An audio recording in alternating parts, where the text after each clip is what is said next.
Okay, this is activity 4.5. What I'm going to be doing here is take this folded sheet metal problem and do it with shell elements. Use as many planes of symmetry.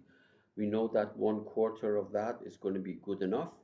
But I'm going to assume that the top face has thickness of 0.1 and the side face has a different thickness, so 0.05. The other thing is that I'm going to do the method of construction based on creating a block here, extracting the top and the side faces, and uh, I'm not going to join those two faces, okay?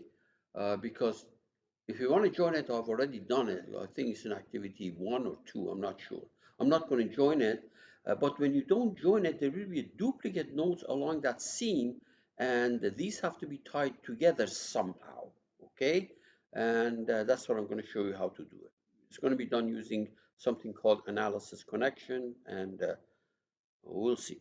So let's see now. Let's start with the box.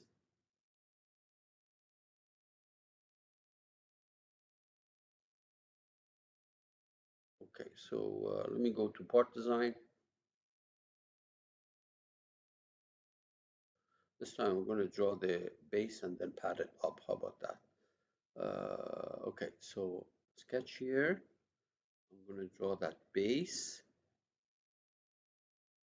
I may have done it differently in the other videos, but so this is going to be 2, and this is going to be 1. Exit, add it up by 0.5. Okay, so let's make this thing out of yellow brass as we were planning. Metal, yellow brass on this. We say okay. And now we want to extract these faces. So we have to go to either generative shape design, or wireframe and surface design. The choice is yours. Here is the extract. You can do it one at a time. This one. If you prefer, I'm going to turn this thing around so you can see it better. And this one. Or I could have pre-selected these two and then extracted at the same time. Either way, there's going to be a seam here later on when we mesh. Okay, now I'm not going to join. But if we join it, then that becomes activity, I believe, 2. So now we're going to go to analysis and simulation, generative structure analysis. Catia immediately sees a solid object there and it meshes it. Now I don't want that. This is because this is a hexa, or this is a tet mesh, three-dimensional, right, like that, element like that. So I'm going to delete this, and do not forget to delete this 3D property also. Okay, so now we're going to mesh the top, because you have to do these separately, and mesh the side. There we are. I'll keep the element sizes the same. They don't have to be. And I do the 2D property on the top. That's going to be 0.1. Because I didn't join it, just puts it on that. And another one on the side, which is half the thickness, 0.05. Say okay. No problem. Now, if you mesh it, as I told you in activity 4, you will see that along that seam, you have different node numbers. See that? So they don't talk to each other. We'll deactivate this. Okay. Let's apply our restraints. The bottom, this edge is clamped. Whoa, cancel. This edge is clamped. Let me hide this thing because it's just bothering me. You can't delete it, but you can hide it. So this is a plane of symmetry. So let's restrain, user defined restraint. Let's check it. This edge and that edge, the way I have constructed it is in the YZ plane, does not move in X, rotation is opposite,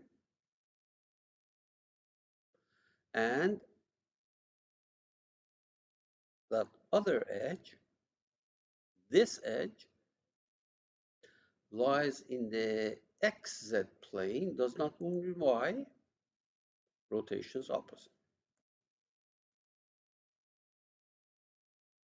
And put a pressure on the top.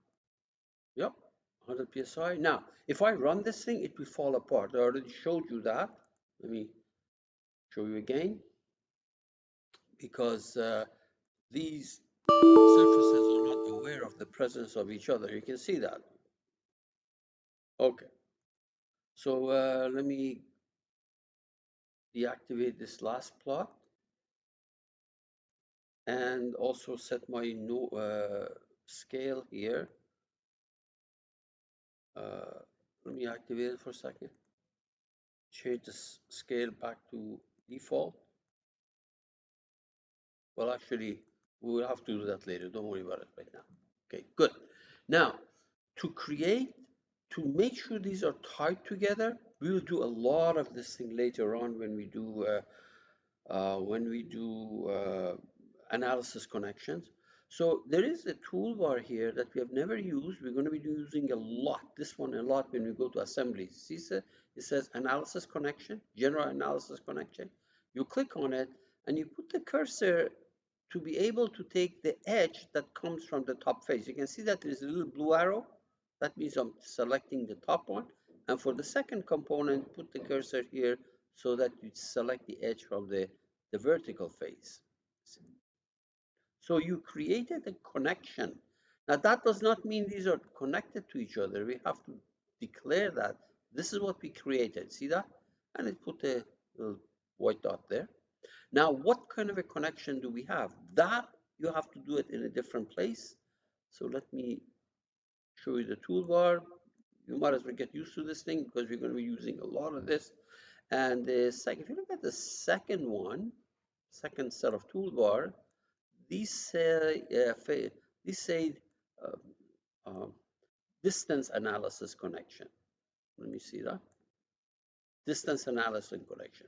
The first one says rigid. In other words, the top line is rigidly, as if it was completely welded to the to this, but the shape of it does not change. In other words, this one insists that that straight line remains a straight line. The other one is a smooth connection property, which will allow it actually to change shape. So let me use the second one, smooth connection property. We select this connection that we created. We say OK. And the difference between rigid and smooth is that rigid keeps that line as a straight line, exactly the same size and exactly straight line. This one will allow it to change shape also. So we created that, and let's go and try it now. Hopefully it will not fall apart. Last time it did. Yep, done. So if you look at the deformation, make sure you change the scale here because we interrogated it before. There we are. Okay. And yeah, everything is the same. Now, don't get the impression that everything that you do here is exactly what we got before, because the meshes are different, and uh, the nature of the connection will also have some influence, etc. But I just wanted to show you what happens if you don't tie those two surfaces. And if you do it, how do you do that? We create an analysis connection between those two edges and declare that analysis connection either as rigid or smooth, depending on what you may be after. We're going to do a lot of these connections when we do assemblies, in a week or so after we come back from the break. Okay, so that takes care of activity 4.5.